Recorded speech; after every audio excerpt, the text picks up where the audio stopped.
Welcome to a new daily top Askreddit video. Today's topic: what unimpressive things are people idiotically proud of? I once had a co-worker brag about how dark his pee is. My kidneys ain't been working right for 8 to 10 years bro. Bro, I am so dehydrated because water is for pussies.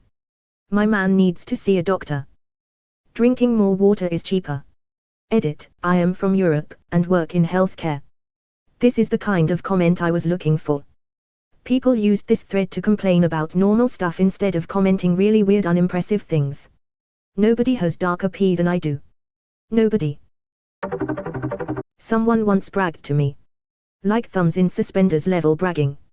His new girlfriend's dad owned a used car lot and he got an awesome interest rate on his new, to him, truck. His rate was 24%. His new girlfriend's dad doesn't like him very much. Correction, her dad loved him. Cha-ching. You may be fucking my daughter now, but for the next 36 months I'll be fucking you. They be issuing 84-month car loans these days.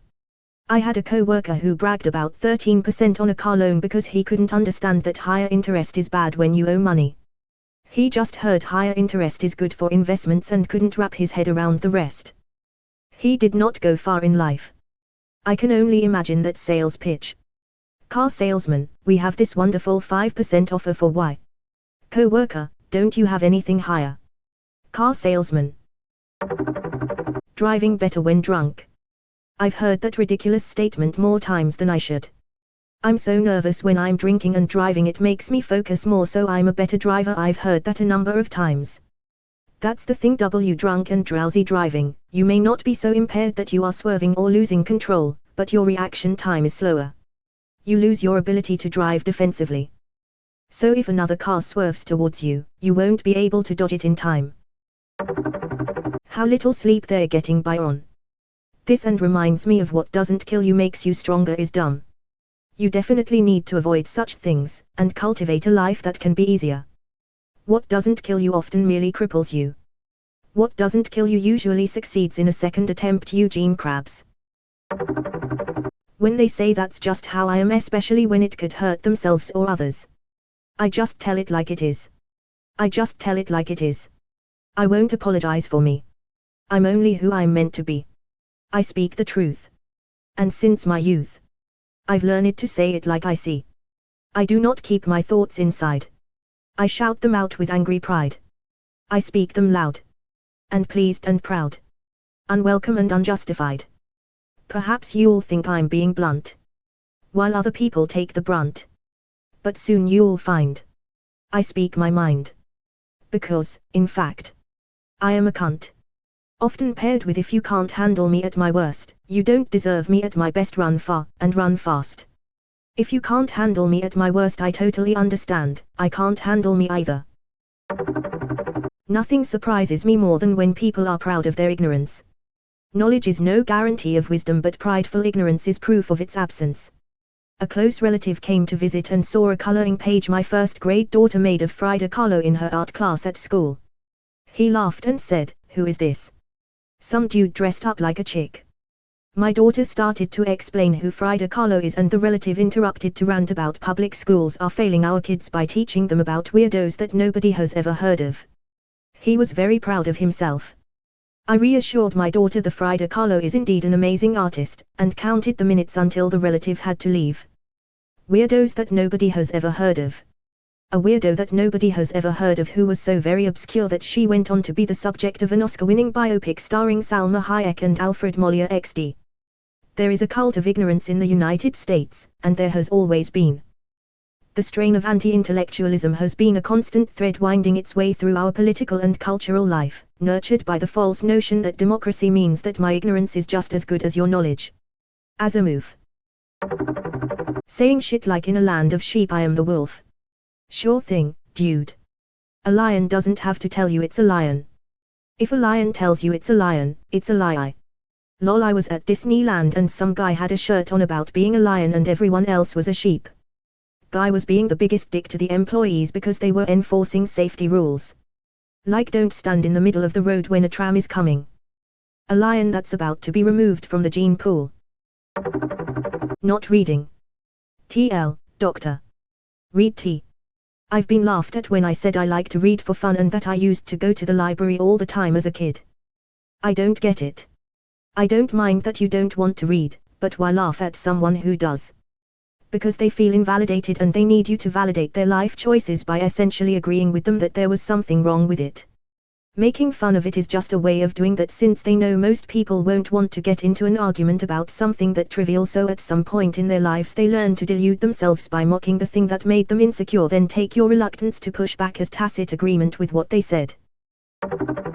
I worked with a guy who, otherwise very smart, was extremely proud of the fact that he could remove the foil from the neck of a wine bottle without cutting it. He brought it up so many times I lost count. I just let him have it, though, because he seemed to need it. Of all the things in this thread, this is the most reasonable thing to be proud of. Yeah, I was gonna say, if someone did this quickly for me, I would be impressed. Swearing loyalty to a fucking politician or some rich prick, lol. Honestly, swearing loyalty to anyone is stupid. Trust is earned and can be lost at any time. I don't get the X person can do no wrong. We all literally watched as Bill Cosby went from America's grandpa to America's top rapist. JFC. Idolizing a politician is like believing a stripper likes you. Being bad with computers. People wear it as a badge of honor and I find it so frustrating. A. Most people know more than they realize. B. Making even a bit of time to learn how to use them can make a big difference for most people. Not to mention that excuse doesn't fly today. Especially at work. Oh, you can't do your job because you don't understand how to use one of the most common things in the world. Maybe you really shouldn't work here then. It's like if I crashed my car all the time and just said, oh, lol, I'm bad at cars. My boss had to fire one of my co-workers because of this. We do 95% of our work on computers. I was falling behind in my work because I had to hover over my co-worker showing them how to fill in the documents step by step. The more frustrating part was that my co-worker had templates that showed them how to fill out every single form we use. They had also done the same documents a multitude of times but refused to learn how to do them and refused to look at the templates we provided. My co-worker thought it was best to nag me until I helped them out for the millionth time, then complained that I took too long to help them. It got to the point where I refused to help them anymore and told them to figure it out. Since they've been working here for over a year, they should know how to do all the forms by themselves. My co-worker started making tons of mistakes on important documents and sending the documents out to the wrong people. Big no-no. After I stopped helping, they only lasted another week before getting fired. I've found that most people that are bad at computers just refuse to read things at all costs. Refuse to read things at all costs. Especially warning and error messages. My document wouldn't save. What happened?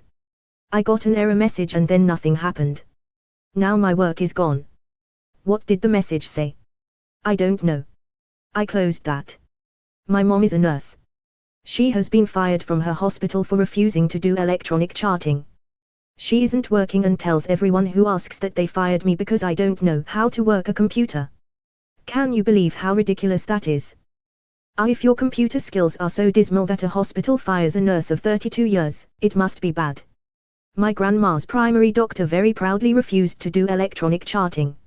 Everything by paper, in her office that was closed 3 days a week. My grandma liked her and believed her about all the dangers of electronic charting and record keeping up until my grandma ended up in the hospital in an emergency and my cousin didn't know all her medications and they weren't accessible because they were all in a filing cabinet across town. Luckily that doctor has retired and her new doctor keeps everything electronically and my mom has access to the charts on the app. Working 70 hours and making a post about it. You're doing it wrong, dude. Ah yes, don't you just love working your ass off for money that you can't even use due to constantly being at work? I work 70 hours a week to afford rent and groceries. I'm an alpha. Sure thing, big guy. You're so alpha you had to get a shirt that said it too. The really stupid thing about those clowns is that the paper that originally proposed the concept of alpha wolves was retracted by its own author because he realized it was wrong. Even if it were true, though, it can't really be applied to humans because human interactions are just a smidgen more complex than wolf interactions. Drinking a lot. I know people, grown-ass people in their late 2020s, who will brag about passing out on their lawns because they couldn't make it from the car to the front door. Horrifying that they drive like that. Going into work while sick. Had a co-worker who bragged on social media about having strep throat, but was still working because she values hard work. We were hairstylists. I avoided her afterwards, but came down with strep less than a week later. Risking the health of other people isn't a bragging right. Edit, strep, not strept. Edit 2. I would also like to add that if you're stuck at a job where you have no choice but to go in even when you're severely ill because your manager is a shithead, I get it. I've been in that situation and it sucks. However, working while you're ill and spreading a bacterial infection is not the wholesome, feel-good moment that my co-worker thought it was, and she mocked other stylists when they called in sick. She took it to an extremely toxic level, and all because she wanted to impress a manager who forgot her name not even a month after she quit. Edit 3. Strep throat is a bacterial infection. I called it a virus earlier, my bad. Current affairs find out that coughing boss comes into work, then half the team ultimately goes out sick a few days later due to COVID and the boss starts bitching about manpower. All because they just didn't stay the fuck home in the first place. My boss came in with fucking COVID, got half the department sick, and then had the balls to complain about being shorthand. She even went to a birthday party after work, got a mom and her kid sick, and now she's getting tore apart on Facebook lol. She said offhand to me, well, the majority of people survive it, and I replied, why even take the risk at all? Straight up psychopathy.